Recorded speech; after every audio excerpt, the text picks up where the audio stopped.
All right, so you shared this article with me, Texto Colado, and it really caught my eye. It talks about chosen ones. Yeah, interesting title, right? It is. And it got me thinking, like, what does that even mean? And how does this idea of being chosen affect our relationships, you know? Definitely. I mean, it's one of those phrases that can feel a little loaded, like who gets to decide who's chosen anyway? Exactly. But for the sake of this deep dive, let's just go with it. The article actually breaks down 7 reasons why these so-called chosen ones might end up feeling alone. And I'm really curious to unpack that. Okay, I'm game if you are. It might sound a bit counterintuitive, right? Because you'd think someone who's chosen would have it all figured out. Totally. So where does this article even begin with this whole loneliness thing? Well, the first reason it gives is this idea that chosen ones have this really powerful energy, right? That it can be almost magnetic, but in a way that's actually draining for the people around them. Okay, I've definitely met people who kind of suck the air out of the room, but is that a chosen one thing or just like a human thing? I think it's a bit of both, to be honest. And the article seems to be suggesting that some people are just naturally more, I don't know, sensitive, giving, like they have this deep well of empathy. So it's not necessarily intentional, this draining energy. Right, exactly. It's more like they feel things so deeply, and that can be overwhelming for others who aren't wired the same way, and that can make relationships really tricky. Yeah, it's like they're giving out so much, but not always getting the same back in return. Exactly. And that actually leads right into the second reason the article talks about. It's this struggle to find meaningful support. Oh, interesting.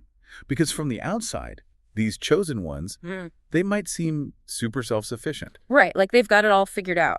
but maybe that makes it even harder to ask for help. That's exactly what the article is suggesting. Because if you're used to being the strong one, the one everyone else leans on, it can be tough to admit when you need support too. And the article ties this back to chosen ones specifically. It does. It's like imagine being this tech genius who can code anything but can't figure out how to file their taxes. Like we all need help sometimes. That's a good point. No one's good at everything. So even if these chosen ones have amazing strengths, they still have weaknesses, just like everyone else. Exactly. We all crave validation, belonging, even the people who seem like they don't need it.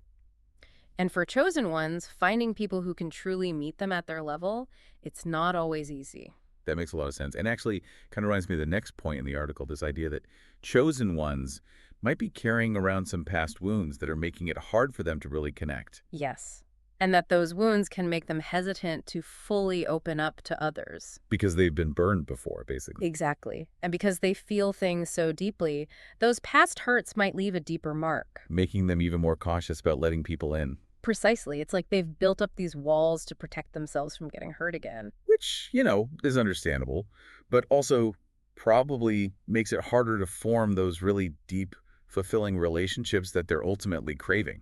Right. It's a bit of a catch-22, isn't it? They long for connection, but they're also afraid of it. And the article acknowledges that, right? Yeah. It's not trying to make chosen ones feel bad for being guarded. Definitely not. It's more like it's bringing awareness to this pattern, this way that past experiences can sometimes create obstacles to intimacy. Which is huge. Because once you're aware of something, then you can start to do something about it. Absolutely. And that's where the real work begins. And it makes you wonder, like, how do you even begin to break down those walls if you're someone who's used to protecting your heart so fiercely? Right. It's a process for sure. But I think the first step is just acknowledging that those walls are there and understanding why you built them in the first place. So it's about self-awareness, Hmm. about being honest with yourself, about the ways you might be holding yourself back from intimacy. Exactly. And that brings us to another really interesting point that the article makes this idea of vibrational matchmaking. Have you heard of that before? I have. It always sounds a little woo-woo to me, like something you'd hear on a crystal healing podcast or something. I know, right? But if we can get past the kind of mystical language, I think there's actually something really profound there. Okay, I'm listening. Break it down for me. What is vibrational matchmaking really about? It's basically about finding a partner who's on the same wavelength as you, someone who gets you on a deeper level, who shares your values, your worldview, even your sense of humor. Okay, yeah. When you put it like that, it makes a lot more sense. Yeah. Because we've all had those relationships where it's just easy, right? Like you just click with someone. Totally.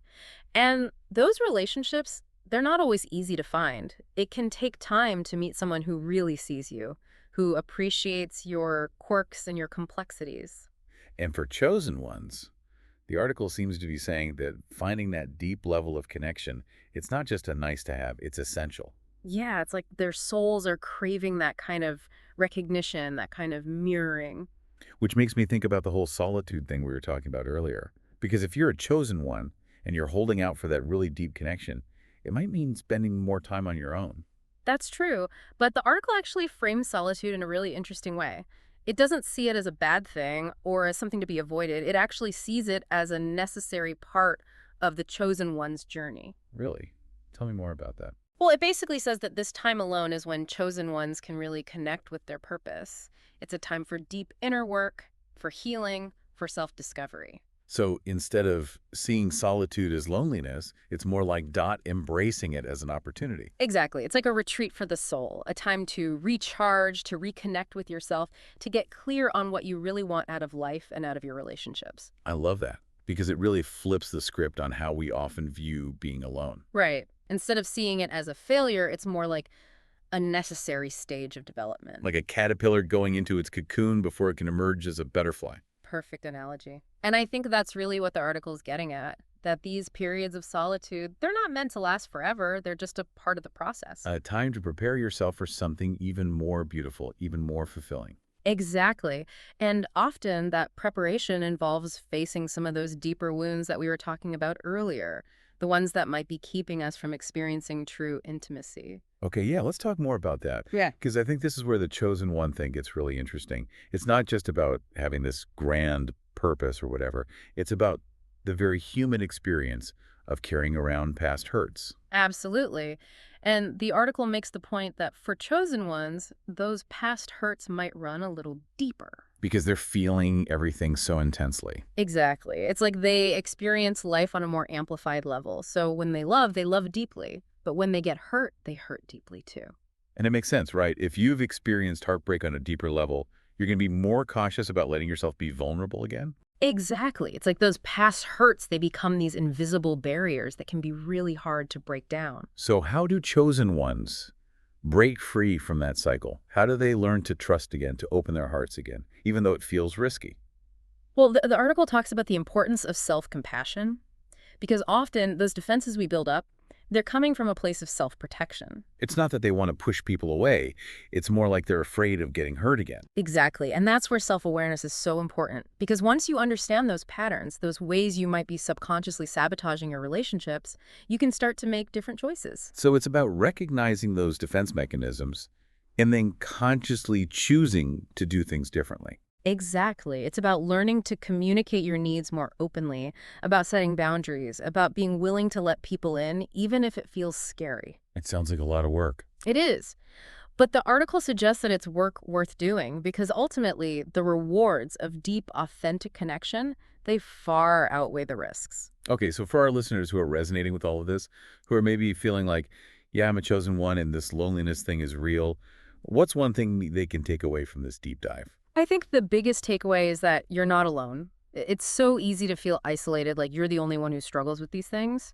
But the truth is, we're all on a journey of learning how to love and be loved. And sometimes that journey takes us through some pretty dark and lonely places. It's like that saying, the path less traveled is often the loneliest, but it's also the most rewarding. Exactly. And if you're willing to do the work, to face your shadows, to heal your wounds, you'll emerge from those lonely places stronger, wiser, and more capable of experiencing the kind of love you've always dreamed of. I love that.